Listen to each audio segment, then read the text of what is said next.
Hello students, आज हम problem 8 solve करने जा रहे हैं। Let f x be a monic polynomial of degree 4 satisfying the following condition. First is f dash zero पे value 0 है। सेकेंड, एफ डैश 2 पे वैल्यू जो है 16 है। और थर्ड कह रहा है हमारे पास के जो है कोई पॉजिटिव रियल नंबर है, F dash x less than 0 है। इस इंटरवल में हमको बताना है इन चारों ऑप्शन में से कौन कौन से ऑप्शंस करेक्ट होंगे। तो ये प्रॉब्लम जो है एमएसक्यू प्रॉब्लम है।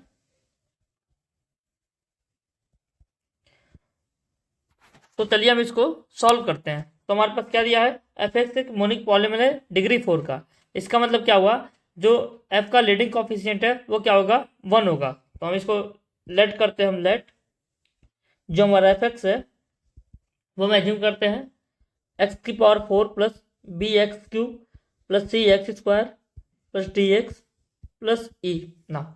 तो ये हमने 4 डिग्री का मोनिक पॉलीनोमियल एज्यूम कर लिया है ना। अब फर्स्ट कंडीशन कह रहा है कि जो एफ का डेरिवेटिव है वो 0 पे 0 होगा। तो हम एफ डैश निकालते हैं। सो एफ डैश एक्स क्या हो जाएगा हमारे पास, 4x cube plus 3bx square 2cx plus D. F dash 0 क्या है हमारा, 0 है। तो यहाँ से हमारे पास क्या आ गया, जब हम एफ डैश में एक्स में 0 पुट करेंगे तो हमारे पास डी की वैल्यू हो जाएगी, वो क्या होगी, 0 होगी। तो यहाँ से हमारे पास आ गया डी इक्वल्स टू 0। तो हमारे पास एफ डैश एक्स क्या बच गया, एफ डैश एक्स हो गया हमारे पास 4x cube plus 3bx square plus 2cx। हमारे पास ये बच गया। अब हमारे पास दिया हुआ है सेकेंड कंडीशन, एफ डैश 2 पे वैल्यू कितनी है, 16 है। हम इस पे एफ डैश एक्स में क्या पुट करते हैं, हम 2 पुट करते हैं। तो हमारे पास हो जाएगा f dash 2 equals to 32 plus 12b plus 4c equals to 16। तो यहाँ से हमारे पास क्या आ गया, 12b प्लस 4c। यहाँ पे हम 32 को राइट हैंड साइड में ले जाएंगे तो हो जाएगा हमारे पास -16। दोनों तरफ कॉमन ले लिया हमारे पास, तो हम क्या आएगा 3b plus c equals to -4। हमारे पास b और c में एक कंडीशन आ गया, इसको हम बोलते हैं इक्वेशन 1 ना। अब क्या करेंगे, हम इक्वेशन 1 से c की जो वैल्यू निकाल के हम क्या पुट करेंगे, यहाँ पे एफ डैश एक्स में पुट करेंगे। सो हम क्या देखते हैं, सो हमारे पास यहाँ से c की वैल्यू क्या आ जाएगी, c की वैल्यू आएगी हमारे पास -4 -3b। ये c की वैल्यू हम एफ डैश एक्स में पुट करते हैं। तो हमारे पास आएगा f dash x equals to 4x cube plus 3bx square plus 2x into -4 -3b। तो ये हमारे पास हो गया f dash x equals to, x हम कॉमन निकाल लेंगे, यहाँ पूरे में से एक्स कॉमन आएगा हमारे पास। एक्स कॉमन लिया तो हमारे पास बचेगा 4x square plus 3bx -8 -6b ना। अब हमारे पास थर्ड कंडीशन क्या दिया है, थर्ड कंडीशन कह रहा है कि के हमारा क्या है, कोई पॉजिटिव रियल नंबर है और एफ डैश एक्स जो है इन दोनों इंटरवल में क्या है, लेस देन 0 है। इस इंटरवल को हम ड्रॉ करते हैं। तो हमारे पास इंटरवल दिया हुआ है 0 के, जो हमारा एफ डैश एक्स है वो इस इंटरवल में भी 0 है और इस इंटरवल में भी 0 है। ये दोनों इंटरवल में हमारे पास क्या है, जो है एफ डैश एक्स 0 दिया हुआ है ना। अब जो हमारा एफ डैश एक्स है यहाँ पे भी 0 है, यहाँ पे भी लेस देन 0 है और इस इंटरवल में भी यहाँ पे ये के है हमारा लेस देन 0 है। तो इसका मतलब क्या हुआ कि जो एफ डैश एक्स होगा उसका जो रूट होगा, एक्स जो रूट होगा, मतलब यहाँ पे जो 0 है वो 2 बार रूट होगा। इसका मतलब जो 0 है इसमें भी कॉमन आ रहा है, इसमें भी कॉमन आ रहा है। इसका मतलब क्या हुआ, जो 0 है वो एफ डैश एक्स का ऑर्डर 2 का रूट है। We can see that 0 is a root of order 2 of f dash x। now अगर 0 जो है ऑर्डर 2 का रूट है, इसका मतलब क्या होना चाहिए, यहाँ पे एक्स स्क्वायर आना चाहिए। और नाउ एक्स स्क्वायर यहाँ पे कब आएगा, जब ये टर्म जो हमारे पास 0 होगा तब हम यहाँ से एक्स कॉमन निकाल लेंगे। तो इसका मतलब क्या होगा कि हमारा -8 -6 भी जो होंगे वो 0 होंगे। So for f dash x to have root of order 2 at x equals to 0 we must have, तो एफ डैश एक्स के पास ऑर्डर 2 का रूट तभी होगा जब -8 टाइम -8 -6 भी क्या होगा, 0 होगा। वी मस्ट हैव -8 -6 भी इक्वल्स टू 0। तो यहाँ से हमारे पास b इक्वल्स टू क्या आ गया, b की वैल्यू आ गई हमारे पास -4/3। तो b की वैल्यू आ गई हमारे पास -4/3। तो ये टर्म हमारे 0 हो गया। तो एफ डैश एक्स क्या आ गया हमारे पास, एफ डैश एक्स आ गया हमारे पास x² 4x -3। हमने क्या किया, b की वैल्यू हमने -3 अपन पुट कर दिया, तो हमारे पास क्या आ गया, -4 आ गया यहाँ पे।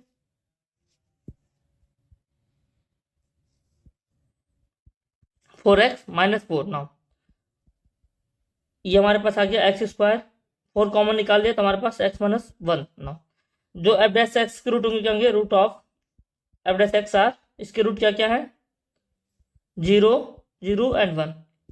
जो 0 है ऑर्डर 2 का रूट है और 1 एफ डैश एक्स क्या है, ये रूट है। नाउ अब ऑप्शन हम चेक करते हैं।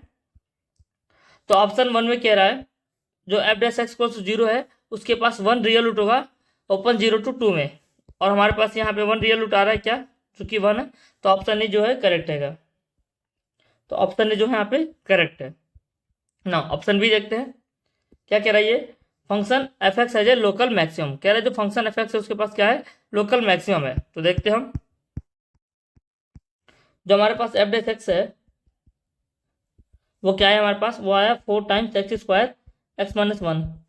और अगर हम एफ डैश एक्स की साइन की बात करें तो 0 यहाँ पे 2 टाइम्स रूट है 1, तो प्लस माइनस माइनस ना। तो यहाँ पे क्या कह रहा है, ऑप्शन बी में कह रहा है कि जो फंक्शन है उसके पास लोकल मैक्सिमम होगा।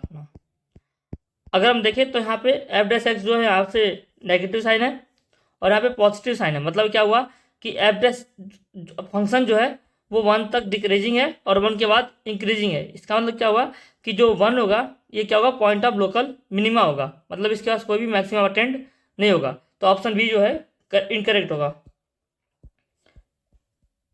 F of x has no local maximum. तो ऑप्शन बी जो है करेक्ट है, इनकरेक्ट है। नाउ अब सी देखते हैं हम। तो सी में क्या कह रहा है हमारे पास, इफ एफ ऑफ 0 जो हमारा 0 है then for all real x f x होगा ग्रेटर इक्वल टू -1/3 होगा। तो हमारे पास क्या दिया हुआ है, f of 0 equals to 0। So C कह रहा है सपोज एफ ऑफ 0 जो है 0 है। हमारे पास एफ एक्स क्या लिया था हमने, हमारे पास एफ एक्स था x⁴ plus bx³ plus cx² dx plus e। Now हमारे पास d 0 आया था और b आया था हमारे पास -4/3। यहाँ पे हमने b निकाला था और यहाँ पे हमने d 0 निकाला था। ना b और c में हमारे पास रिलेशन है कि 3b + 3 = -4 है। तो हम यहाँ से c की वैल्यू निकालते हैं। सो फ्रॉम 1 से हमारे पास क्या आएगा, सी की वैल्यू 0 आएगी। ना बी सी और डी की वैल्यू हम इस एफ एक्स में पुट करते हैं तो हमारे पास क्या आ जाएगा, एफ एक्स इक्वल्स टू आएगा हमारे पास x⁴ -4/3 x³ प्लस e। ना अब क्या कह रहा है हमारे पास, कह रहा है कि एफ ऑफ 0 जो है वो 0 है। तो एफ ऑफ 0 इक्वल्स टू 0 तो हमारे पास क्या आ जाएगा, e जो होगा 0 होगा। ना तो हमारे पास जो एफ एक्स है वो क्या आ जाएगा, एफ एक्स आ गया हमारे पास x⁴ -4/3 x³। Now x³ common निकालेंगे हम, नहीं तो हमारे पास एफ एक्स की वैल्यू आ गई है x⁴ -4/3 x³। ना हमें चेक करना है कि जो एफ एक्स होगा वो ग्रेटर इक्वल टू -1/3 है कि नहीं है। तो चेक करते हैं हम, इसके लिए हम कैसे करेंगे, हम एफ का डेरिवेटिव निकालेंगे। तो वहाँ से हम चेक करते हैं। सो एफ डैश एक्स क्या आ जाएगा हमारे पास, 4x³ - 4x² put f dash x equal to 0 तो हमारे पास क्या आ जाएगा, x square x minus one equal to zero. तो यहाँ से क्रिटिकल पॉइंट क्या आ गया, एक्स इक्वल टू जीरो और एक्स इक्वल टू वन। अगर हम चेक करें तो यहाँ पे जीरो है, वन है, तो प्लस माइनस माइनस ना। तो अगर हम बात करें जो हमारा फंक्शन है उसका लोकल मिनिमम वैल्यू कहाँ टेंड हो रहा है, वन पे टेंड हो रहा है। मतलब जो एफ की मिनिमम वैल्यू होगी वो क्या होगी, एफ ऑफ वन होगी। तो हम एफ ऑफ वन निकालते हैं, minimum value of F x is F of one. F of one कितना हो जाएगा, यहाँ पे वन पुट करेंगे तो हमारे पास आएगा, ई की वैल्यू हमारे पास जीरो है, तो one minus four by three, one minus four upon three which is minus one upon three. So f x क्या हो गया हमारा, एफ एक्स होगा greater equal to minus one upon three होगा फॉर ऑल एक्स। तो option C जो है वो क्या है, करेक्ट है ना। ऑप्शन डी देखते हैं हम। ऑप्शन डी में कह रहा है इफ एफ ऑफ जीरो जो है जीरो है, then the value of integral minus one to one f dash x upon four d x equals to two upon three. तो देखते हैं हम, तो डी कह रहा है सपोज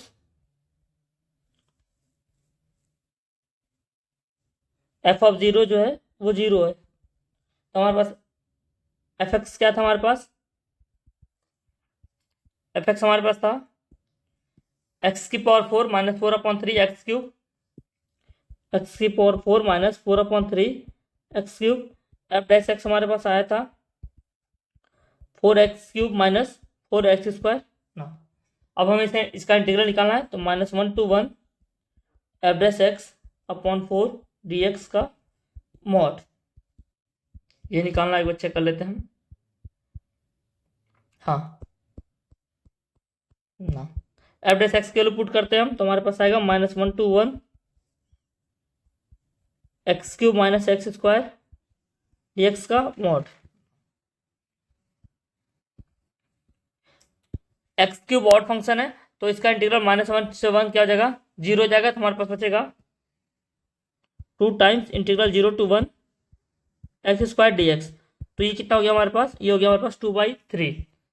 तो हम देखते हैं ऑप्शन डी में हमारे पास क्या बोल रखा था, हमें कह रहा है जो ये इंटीग्रल इसके लिए क्या आएगी, टू अपॉन थ्री आएगी। तो हमारे पास यहाँ पे टू अपॉन थ्री आ रहा है, तो ऑप्शन डी जो है वो करेक्ट है। तो इस प्रॉब्लम का option A, option C and option D जो है वो क्या है, करेक्ट ऑप्शन है। तो एक बार हम इस प्रॉब्लम की समरी देख लेते हैं कि कैसे हमने इस प्रॉब्लम को सॉल्व किया है। तो हमारे पास जो एफ एक्स दिया था क्या देता, 4 डिग्री का एक मोनिक पॉलिनोमियल दिया था, और ये हमारे पास ये तीन कंडीशन दिए हुए थे ना। तो हमने पहले पुट किया एफ डैश जीरो है जो जीरो होगा, तो यहाँ से हमने डी की वैल्यू फाइंड कर ली है ना। सेकेंड कंडीशन था कि एफ डैश टू जो है वो 16 है, यहाँ से हमने बी और सी में रिलेशन निकाला है, और सी की वैल्यू हमने बी के टर्म्स में निकाल के एफ डैश एक्स में पुट किया है ना। फिर हमने देखा कि जो एफ डैश है वो माइनस इन्फिनिटी से जीरो एंड जीरो से के बीच में क्या है, लेस देन जीरो है। तो यहाँ से हमने चेक किया कि जो एफ डैश एक्स होगा उसके पास एक्स इक्वल टू जीरो जो है वो ऑर्डर टू का रूट है। तो यहाँ से हमको पता चला कि माइनस एट माइनस सिक्स भी जो होगा जीरो होगा। तो यहाँ से हमने बी की वैल्यू निकाली माइनस फोर अपॉन थ्री ना। हमारे पास एफ डैश एक्स आ गया x square into four x minus four. हमने देखा कि जो एफ डैश एक्स है उसका रूट क्या आ रहा है, जीरो एंड वन। तो ऑप्शन ए में कह रहा था कि जो जीरो और टू के बीच में एफ डैश एक्स का एक रियल रूट होगा, तो ऑप्शन ए हमारा करेक्ट हुआ था ना। यहाँ से हम देख सकते हैं कि जो एक्स इक्वल टू वन था क्या था, पॉइंट ऑफ लोकल मिनिमम था, इसलिए हमारा ऑप्शन बी जो है इनकरेक्ट हुआ है। और ऑप्शन सी में क्या कहा था, एफ ऑफ जीरो जो जीरो है, तो यहाँ से हमारे पास ई की वैल्यू जीरो आ गई थी, एंड बी डी और सी की वैल्यू हमारे पास पहले से फाइंड कर ली थी। तो हमने यहाँ पे देखा जो एफ एक्स होगा हमारा greater equal to minus one upon three होगा ना। एंड ऑप्शन डी में हमारे पास f of zero equal to zero assume करना था, उसके बाद हमें ये इंटीग्रल निकालना था जिसके लिए हमारे पास two upon three. Thank you.